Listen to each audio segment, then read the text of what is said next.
What if a war was already happening and you couldn't see the enemy?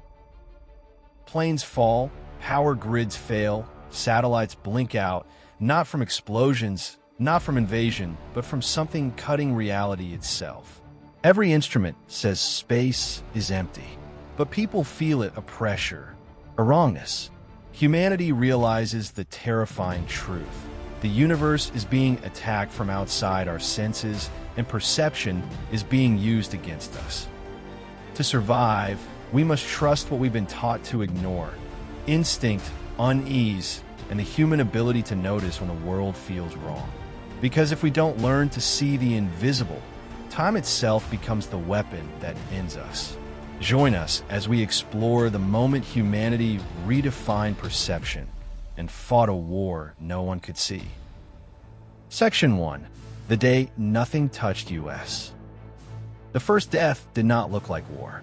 A commuter shuttle lifted from the Pacific Maglev line in clear weather, climbed through a sky so clean the pilots joked about retirement. And then, without flash, without impact, without warning, its guidance died as if someone had cut a single invisible thread. The craft rolled once, corrected, rolled again, and fell in a slow, baffled spiral, while every radar on the coast swore the air around it was empty.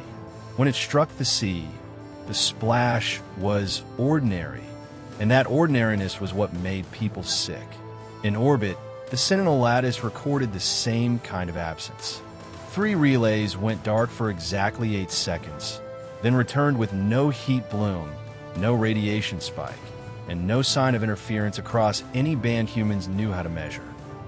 Operators rewound the feeds until their eyes hurt, looking for a silhouette, a glint, a wake, anything that could be named. They found only a narrow gap where the universe seemed to blink and then deny it had ever closed its eye. By nightfall, failure spread like a rumor that could break machines. A cargo drone dropped from low orbit into the Atlantic and left no debris trail, as if it had been unmade mid-fall. 2 power stations on different continents desynchronized in the same minute, not from overload, but from clocks that suddenly disagreed about what now meant. Emergency teams found no sabotage, no hack code, no burn components, just systems behaving as if reality had briefly changed its rules and then put the rules back. The Solar Accord insisted on caution because panic had its own momentum, and momentum could kill. News anchors used careful words like anomaly and cascade, while private channels filled with shakier ones: curse, omen, attack. Militaries scanned for signatures until their instruments saturated with emptiness, and the AI analysts returned the same answer in 100 dialects: insufficient data. In the archive, the event was logged as a non-observable hostile event, because even fear needed a label. Director Anselm Rowe read the first consolidated report in a windowless room beneath Geneva Arc, where the air never carried radio and the walls were thick enough to outlast most truths. He had built his life on numbers, on the comforting belief that threats appear on instruments before they reach skin, and the first lesson of this crisis was humility. "Show me the attacker," he said to the room, not as a demand, but as a plea for the kind of certainty humans evolved to crave. The screens answered with maps of empty sky and a growing list of dead, and Rowe felt, for the first time, what it meant to be hunted by something that did not have to be seen. Outside, the sun rose on schedule, and that almost made it worse. Rowe signed an emergency directive: do not guess, observe. As he spoke, another relay winked out for 8 seconds, and the room finally named the truth. This was contact, with no enemy visible. Please do press that like button if you have enjoyed this story so far. That would mean a lot to me. Now back to the story. Section 2. Casualties without contact. By the 3rd day, the pattern became impossible to call coincidence. It struck where attention was thin and consequences were high. An air corridor over the Andes, a commuter elevator on Luna, a fuel depot in Mars orbit. Each incident looked different, yet every forensic sweep found the same signature: which was no signature at all. Systems failed as if reality had briefly forgotten their existence. Director Anselm Rowe built a war room out of absence. He pinned every event to a globe and watched the dots arrange in arcs that matched no invasion route, no supply line, no strategy a human mind would choose. The clusters formed around moments of synchronization, where clocks, comms, and guidance solutions had to agree down to microseconds. Whatever was doing this preferred the seams between coordinated systems, the places where one disagreement could cascade into death. The public demanded an enemy they could hate, and governments offered the closest thing they had: confidence in tone. They grounded aircraft, dimmed satellite constellations, and rerouted ships into slower, safer paths that cost billions and bought only hours. People adapted in small ways, carrying spare batteries, avoiding crowded lifts, watching the sky like it might betray them. Fear stayed quiet, but spread everywhere, a thin film on ordinary life. On day 4, the war touched medicine. A coastal hospital in Japan lost power for 6 seconds, long enough for ventilators to stall and surgeons to freeze with their hands inside open bodies. Backup generators did not fail. The transfer simply never happened, as if the concept of backup had been erased from the room.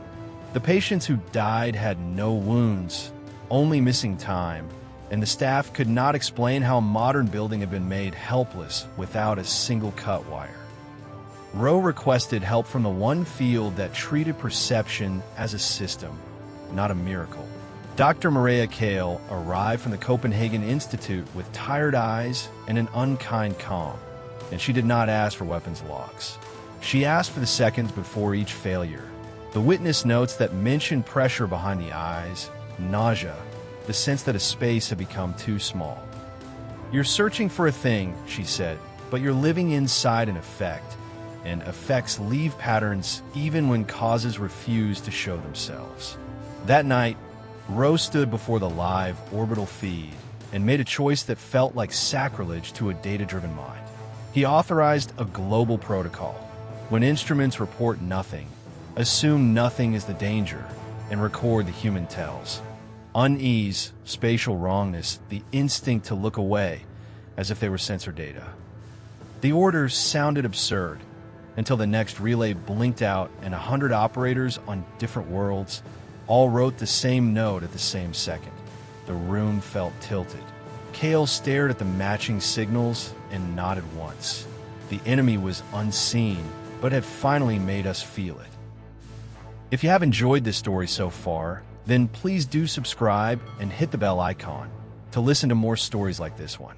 Let's get back to the story now. Section 3. Blind Instruments. Rowe threw every sensor humanity trusted at the problem, and the problem stayed politely invisible. Radar saw empty air, LiDAR saw empty air, neutrino counters saw the sun's steady rain. Even the gravimetric nets, built to notice a passing asteroid by its whisper of mass, reported nothing but smooth space and honest equations. The failures, however, kept coming, and now they seemed to follow the investigators. A patrol corvette in geosynchronous guard began a routine sweep. Then its attitude thrusters fired in opposite directions at once, as if the ship had been given two contradictory truths. The corvette spun, stabilized, and spun again, and every log insisted the commands had never been sent. AI analysts were worse than useless because they were confident. They demanded inputs that did not exist, filled the gaps with statistically reasonable guesses, and produced threat maps that changed every hour. Rowe watched one model declare the enemy was everywhere, and another declare there was no enemy at all, and he realized the machines were hallucinating to protect their own logic. Kale argued that the attackers lived outside the channels humanity monitored, not by stealth, but by nature. If they don't exchange energy the way we do, we won't see heat, light, or particles, she said. We'll only see the aftermath, like footprints in snow after the animal is gone. Rowe hated the metaphor because it implied he had been searching the wrong sky. They built loud tests, burst transmissions across every frequency, laser storms, magnetic pulses, even controlled micro-impacts in empty orbit to see what bounced back. Nothing bounced. The instruments behaved as if the universe were a sealed room, and then, mid-test, a buoy vanished in place, leaving only a time gap that made clocks stutter. Rowe ordered a sensor famine drill on Earth, black out the networks, isolate a city sector, and see if the attacks cared about human blindness. For 12 hours, the district ran on local clocks and manual checklists, pilots flying by dead reckoning. Nothing happened there, but the moment the sector rejoined the wider sink, a substation hiccuped and 2 trains braked too late at once. That finding sickened Rowe, because it meant civilization's strength was also its allure. The more perfectly humanity coordinated, the cleaner the seam the attackers could cut. "We build a planet out of precision," he said to Kale, "and something is learning how to exploit it." The first real breakthrough came from failure itself. A technician, exhausted and angry, overlaid human witness notes onto the blank sensor graphs and found they lined up like a shadow cast by something unseen. The notes always spiked seconds before an incident, a tightening in the chest, a sense of distance collapsing, an urge to blink. Rowe stared at the pattern and understood the war had been happening in the only place still registering it, inside the human nervous system. Section 4. The Shape of Absence. Rowe learned to fear the seconds that felt too quiet, not silence. Humanity had survived the resonant war by mastering quiet, but the kind of quiet where the world seemed to step a little away from itself. Operators called it the tilt because words mattered less than recognition. When it came, people held their breath and waited for something to break. Dr. Maria Kale asked for volunteers, not soldiers, and built a lab that looked more like a sleep clinic than a command center. EEG caps, pulse bands, skin conductance patches, and eye-tracking lenses replaced rifles and radar. She wanted living sensors that could register discomfort before physics completed its violence. Rowe signed the order and hated himself for feeling relief. The first trial took place in low orbit, inside a sealed module bolted to a service platform. 6 volunteers sat in a ring, eyes open, listening to their own breathing, while the module's instruments insisted space outside was empty. Kale fed their biometrics into a pattern engine that did not look for a signal, but for synchrony and fear. "If something is there," she told Rowe, "it will change the probability of your next heartbeat." It happened on a 9th hour, like a thought you didn't want. Every volunteer's pupils tightened at once, and their skin conductivity spiked. The module's clocks disagreed by 3 microseconds, then corrected, and in that correction the platform's guidance computer rebooted without command.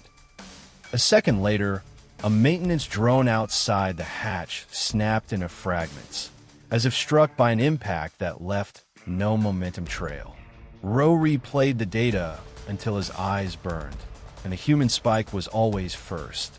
The nervous system had felt the attack before the machines saw any effect worth keeping. Kale called it an intersection, a moment when something outside the normal map brushed reality hard enough to leave a smear. "You can't photograph a seam," she said, "but you can feel when the fabric pulls." They began mapping those seams across Earth and orbit by collecting tilt reports. 1,000 people, then 10,000, then 1,000,000, each one submitting a single tap when the world felt wrong. The taps formed moving contours, invisible fronts sliding over continents and through orbital lanes like weather. Rowe watched one contour pass over the Pacific, and 20 seconds later a satellite went blind for 8 seconds, exactly as it had since day one. For the first time, Rowe had an enemy shape, even if it was drawn in human unease. It was a war fought in negative space, where the attacker's body was only the absence it carved through systems that needed timing to live. The moral problem arrived with the math. If perception could warn them, then people would be asked to stand in harm's way to protect others. Rose stared at the contour maps and understood that seeing the war might require becoming part of it. Hands steady at last too, and still refuses fear. Section 5. Parallax. They named the enemy because humans cannot fight a blank space for long. In the archive, the label became official after a committee argued for 6 hours and still had no better word than hostile. Dr. Maria Kale proposed parallax, the shift you see when you change your angle, the proof that something exists even when you cannot touch it. Rowe accepted the name the way you accept a diagnosis. Parallax entities, he told the council, not because we know what they are, but because we know what they do. He showed the contour maps made from tilt reports, then laid casualty spikes over them like pins in a board. The pins marched along the contours with an intelligence that never appeared on any camera. The first attempt to engage them was crude, born of anger and desperation. A destroyer group in high orbit fired wide-spectrum strobes and magnetic pulses into an approaching contour, trying to force a reflection, a ripple, a confession. The contour did not react. The destroyers did, when their navigation clocks desynced and two ships nearly collided in perfect vacuum. The enemy still refused to be seen, but it had learned to punish curiosity. Kale argued that parallax did not hide inside our universe, but grazed it from outside our measurement range. Think of two sheets of glass, she said, sliding close enough to kiss at points. We live on one sheet. They live on the other, and their weapon is the contact. That contact, she explained, was rare and brief, but when it happened, it sheared timing, turning synchronized systems into self-harm. Rowe's old instincts demanded a target, yet the new doctrine demanded humility. If the parallax could only be inferred through the way reality misbehaved, then defense had to focus on resilience, not interception. He ordered every critical network to build grace, layers of controlled uncertainty that could absorb a microsecond of wrongness without cascading into disaster. It felt like weakening civilization on purpose, but the math was merciless. Perfection gave them a handle. To test the doctrine, they staged a controlled exposure in the Sahara, isolating a microgrid and then deliberately matching its timing to the contour's predicted arrival. The tilt came like a pressure wave, and every observer's heart jumped in the same beat. The grid's clock slipped, but the new grace layer caught the slip, shifting loads and preserving power without a blackout.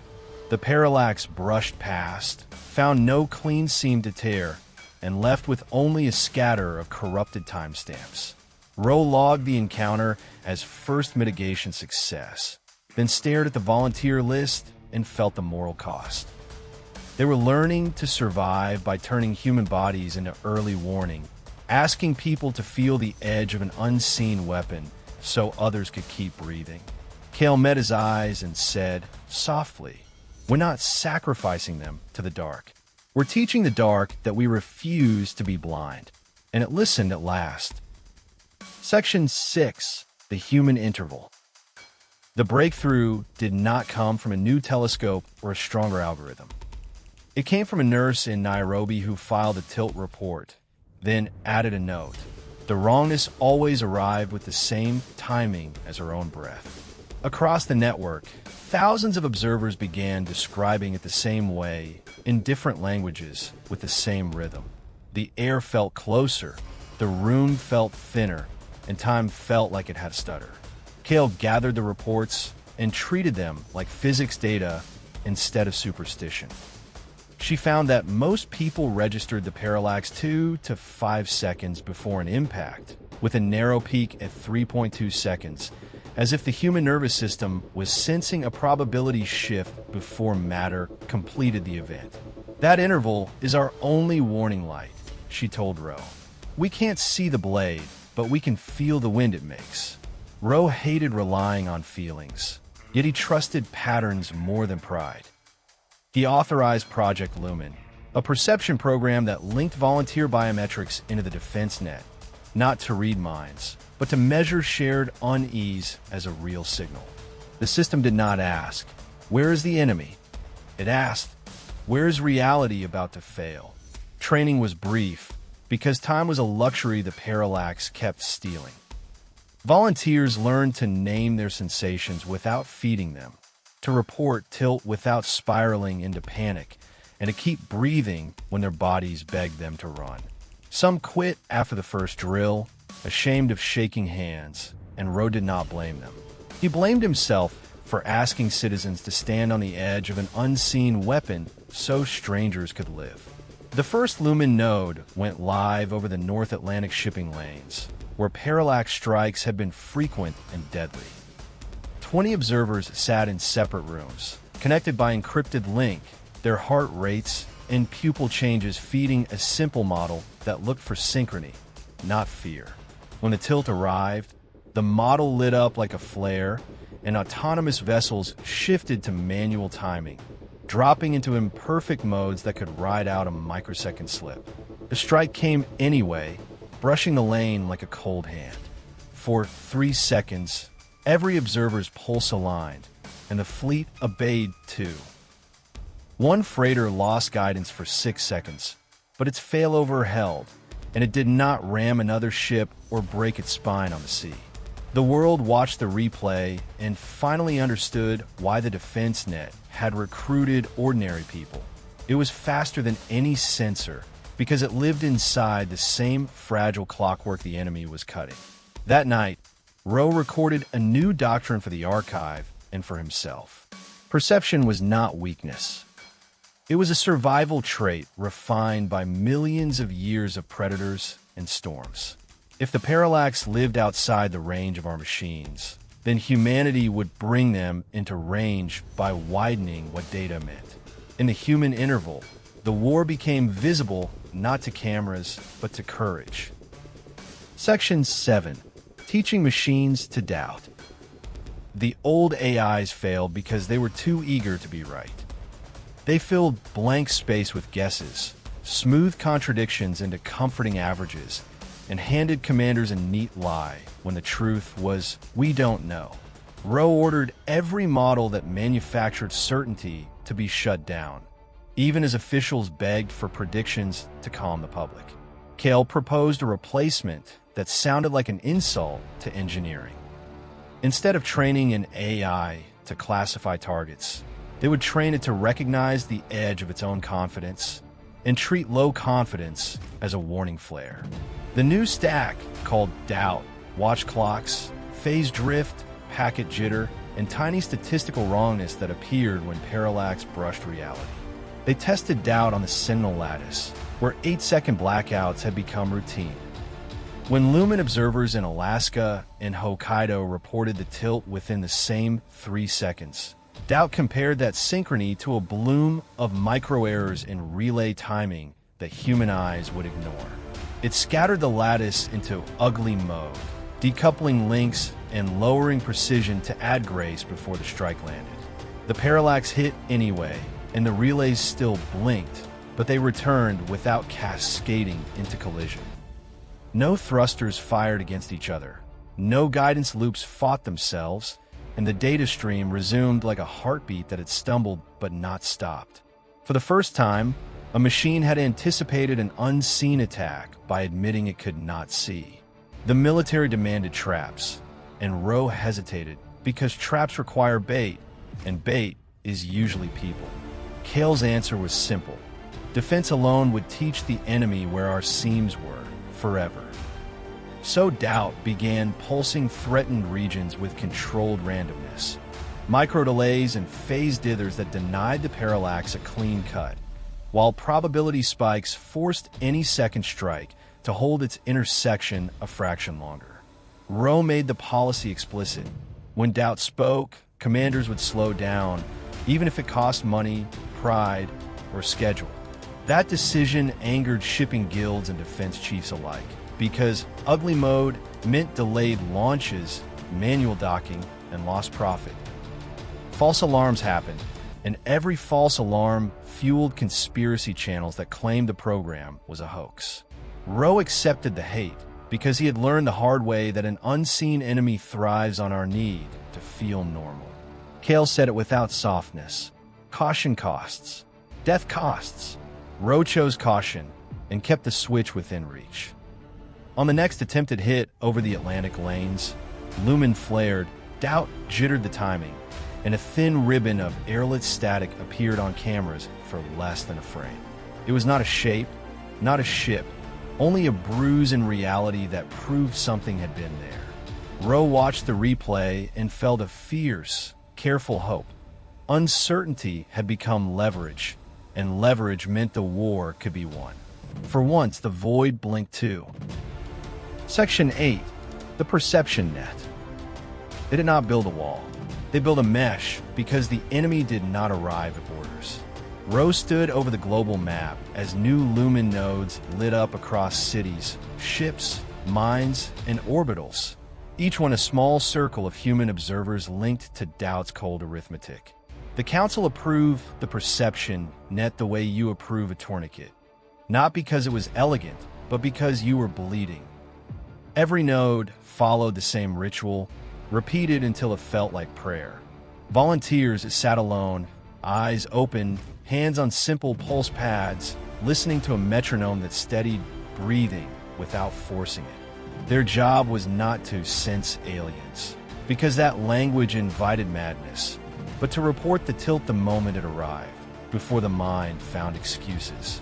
Doubt watched for synchrony across dozens of bodies, and then issued one order to local infrastructure: loosen, decouple, survive. The net changed life in small humiliations that kept people alive. Elevators moved slower, trains ran with extra spacing, aircraft flew wider corridors, and satellites accepted uglier orbits so guidance loops could flex under a microsecond cut. News anchors called it the new patience, and comedians try to make it normal, because humor is another kind of armor. Rowe watched the casualty curve flatten and felt relief that did not taste like victory, only like air returning after a long hold. The parallax entities adjusted, as predators always do. Their strikes shifted away from dense nodes and toward quiet places, targeting isolated research stations, deep ocean turbines, and outer system relays where human observers were sparse. For 3 days, the net chased them, adding nodes faster than the enemy could find gaps, until the map began to look like a nervous system wrapping the planet. Cale called it adaptation pressure. Rowe called it proof that the unseen could be forced to choose. Then the counter-blow came, aimed not at machines, but at minds. During a predicted window over the Mediterranean, hundreds of observers reported the tilt with perfect synchrony, yet no strike followed, and panic rippled through the mesh like a false fire alarm. Doubt hesitated for the first time, caught between human fear and clean instrumentation, and a cargo plane lost guidance moments later outside the net's loosened zone. Rowe watched the footage and understood the new phase of the war. The enemy had learned to spoof our warning light and to turn unity into hesitation. Cale refused to let shame break the system. She introduced a second layer she called the anchor, a cross-check that looked for tiny physical wrongness, clock jitter, phase noise, packet drift, before doubt triggered a full loosen. "We don't punish fear," she told the volunteers. "We calibrate it." Rowe signed the update and recorded a hard rule for every commander: trust people first, but verify with reality scars. The perception net held, and the unseen war finally had a front at last. Section 9. When the unseen fought back. The first sign the parallax had changed tactics was the way the tilt stopped feeling local. Nodes in Sao Paulo, Nairobi, and Lunar Farpoint all reported the same pressure within the same breath, as if the whole system had been brushed by one enormous hand. Doubt tried to loosen everything at once, and the anchor layer held it back by a fraction, because loosening the whole world would become its own catastrophe. Rowe ordered a hard split: keep life support, keep medical, keep orbit control, let everything else degrade if it had to. Trains slowed into crawl mode, financial nets throttled, entertainment feeds went dark, and for a moment civilization sounded like it was shutting down to survive. People cursed the delay, then fell silent when the first impacts came, not as explosions, but as missing seconds that turned precision into accidents. In clinics, surgeons paused mid-suture, waiting for the green light that meant time had stitched itself back together. In low orbit, the Tianhu platform began to spin as if its gyros had been taught a new lie. Docked service craft slammed against their tethers, and one habitat ring flexed hard enough to crack internal bulkheads. Crew Chief Amara Vin called for manual arrest, hands shaking as she guided thruster pulses by eye and muscle memory, because computers were arguing about now. The perception net screamed tilt, anchor confirmed scar, and doubt forced the platform into ugly mode just before a second intersection struck. This time, cameras caught a hint, not a ship, not a shape, just a thin prismatic smear across the starfield, like light dragged sideways by a finger you couldn't see. Kale leaned in close to the frame and whispered, "Hold it there," as if speaking to the smear would make it stay. Ro felt the urge to celebrate and crushed it because the smear meant only one thing. The parallax had been forced to linger long enough to leave a bruise. If they could make the bruise deeper, they could force the enemy to obey the same rules we did. For the first time, hope it. The enemy answered by attacking the net itself. Thousands of observers reported vertigo and nausea that didn't match any scar in the clocks, a psychological feint meant to exhaust the mesh and make people doubt their own bodies. Ro watched resignation creep into volunteer channels and made the hardest order of the war. "Rotate out," he told them. "No heroics. If they can't break our systems, they'll try to break our spirits." Kale's response was pure defiance dressed as care. She deployed quiet rooms worldwide, shielded spaces with steady light, steady sound, and medical support, so observers could recover and return without shame. The parallax had tried to turn perception into a weakness. Humanity turned it into a discipline. And as the next global tilt approached, Ro and Kale prepared the first true counterstrike. Not to see the unseen, but to make it stay long enough to be touched. Section 10. Making the invisible bleed. Ro chose the trap site for one reason. It was where humanity could afford to be wrong without letting a city fall. The Mid-Atlantic Lagrange Yard sat between Earth and Moon, a lattice of scaffolds and fuel tanks used to service deep-range craft. If the parallax cut time there, steel would tear and money would burn, but oceans would not swallow trains. That was the kind of mercy war allowed. Kale built the bait from the only thing the enemy seemed to crave: clean synchrony.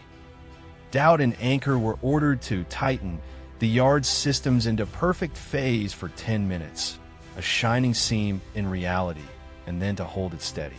Around that seam, she deployed the opposite: noise generators, jitter clocks, and manual crews trained to keep breathing through the tilt. "We're giving them a handle," she said, and wrapping the handle in thorns. At the appointed second, the net lit with warnings like a storm of red fireflies.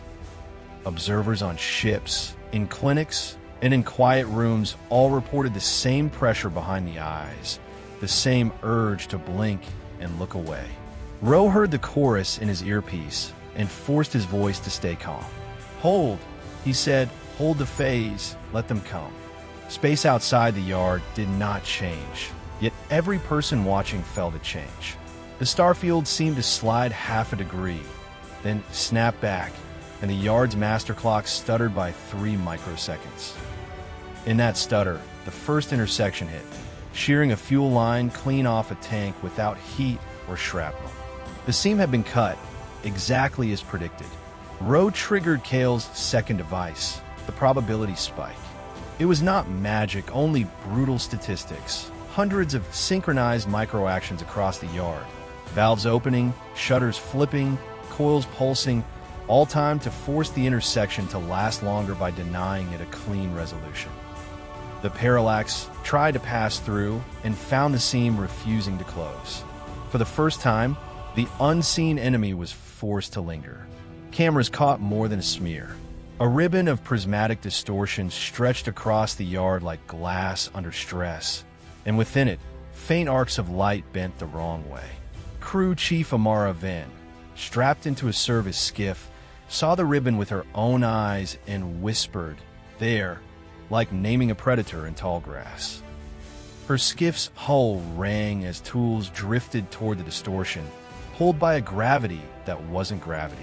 Rose teams fired the final layer, a net of ionized dust and polarized lasers, not to burn, but to mark. The dust lit up along the ribbon's edge, outlining a shape that was still not a ship, but no longer nothing. The parallax recoiled, and the distortion shuddered, as if injured by being forced to exist where it didn't belong. In the archive, the frame is tagged with a new phrase. First visible wound. Doubt logged it as sustained overlap. Kill didn't smile. "Now we can aim back," she said, and Ro felt the war finally enter the light, at last for us. Section 11. The war we finally saw. The next intersection came faster, as if the parallax had decided subtlety was no longer worth the cost. Lumen reports flared across the planet in a rolling wave. An anchor confirmed the scars and clocked jitter and packet drift within seconds. Ro understood the message. The enemy would try to shatter the perception net before it could tighten again. Humanity responded with the only advantage it had left: coordination without arrogance. Doubt pushed critical systems into ugly mode preemptively, not as surrender, but as armor, while probability spikes lit in distributed patterns across cities, orbitals, and shipping lanes. It looked like chaos from above. Delays, manual overrides, decouplings, and uneven timing rippling through civilization. In truth, it was a disciplined refusal to give the parallax a clean seam. In low orbit, the parallax struck the Sentinel lattice, trying to blind the net's backbone. This time, the ion dust markers were already in place, dispersed like invisible fog along predicted contours, and when the intersection touched them, the dust ignited in thin blue filaments. Cameras caught a ghostly outline, ribbons within ribbons, twisting through the starfield like a creature made of refracted distance. Every operator who saw it went quiet, not from fear, but from the shock of finally having it there. "Mark it," Ro ordered, and the lattice obeyed. Polarized laser arrays stitched the outline with flickering light, not to damage, but to force coherence, to keep the overlap from slipping away. Probability spikes fired in pulses that matched the enemy's own timing, stretching the intersection like a net pulled taut. The parallax tried to withdraw and found the seam refusing to close again. Then humanity hit back with something the enemy didn't expect: imperfect intention. KLI designed a counterfield to be slightly wrong on purpose, using phased noise that would be dismissed as error by any system built on smooth control. That noise forced the parallax into unstable partial intersection, where their own weapon, timing shear, became a vulnerability. The ribbons flared bright, snapped, and for the first time, a physical shockwave rippled through the ion dust, knocking service craft sideways. On Earth, people watched the feed in public squares and felt the strange relief of an enemy that could be seen. The outline over orbit looked nothing like a monster, nothing like a ship, but the truth was enough. Something had been cutting our clocks, and now it was caught in our light. Medical networks held, planes held, trains held, because ugly mode had become instinct, and because millions of observers stayed steady in quiet rooms, calling the tilt without panic. The war was no longer invisible. It was a contest of who could hold reality's edge longer. Ro listened to volunteer channels as the final counterpulse fired. Many voices were trembling, some praying, some simply breathing on mic so others could match the rhythm. Kale's voice cut through like a lighthouse. "Hold the overlap," she said. "Make them choose. Stay and bleed, or leave and live." The parallax chose to leave. The outline contracted, the ribbons thinning, and the ion dust fell dark as the seam finally closed. The sentinel lattice steadied, clocks agreeing again, and the world exhaled in a single staggered breath. Ro watched the last frame freeze and knew the unseen had learned a hard truth. Humanity would redefine seeing until nothing could hide behind our own limits again. Section 12. What survives the eye? Victory did not arrive with fireworks. It arrived with clocks that stayed honest for an entire week, with elevators that never stuttered, with satellites that did not blink out for 8 seconds and return pretending nothing happened. The casualty curve fell into a flat line, and the world noticed the absence of fear the way it notices the absence of pain, slowly, then all at once. People slept deeper, not because they trusted the sky again, but because they had learned how to keep watch without breaking. Rose stood in the same windowless room beneath Geneva Arc, reading the final after-action summary with hands that felt older than his body. The perception net remained active, not as a wartime draft, but as a civic role, distributed guard that treated human awareness as infrastructure. Quiet rooms became public spaces like libraries and clinics, places where people could reset their nervous systems and return to duty without shame. Kale insisted that this was the real win, not forcing the parallax to withdraw, but refusing to let fear turn perception into a weakness. The council argued, as councils always do, about what should be done next. Some demanded a pursuit campaign, claiming that now the enemy could be marked, it could be hunted. Others demanded the net be dismantled, calling it intrusive, unnatural, a permanent emergency that might never end. Ro listened, then spoke with the calm that comes after surviving something you cannot explain. "We didn't win by dominating them," he said. "We won by changing ourselves faster than they could exploit us."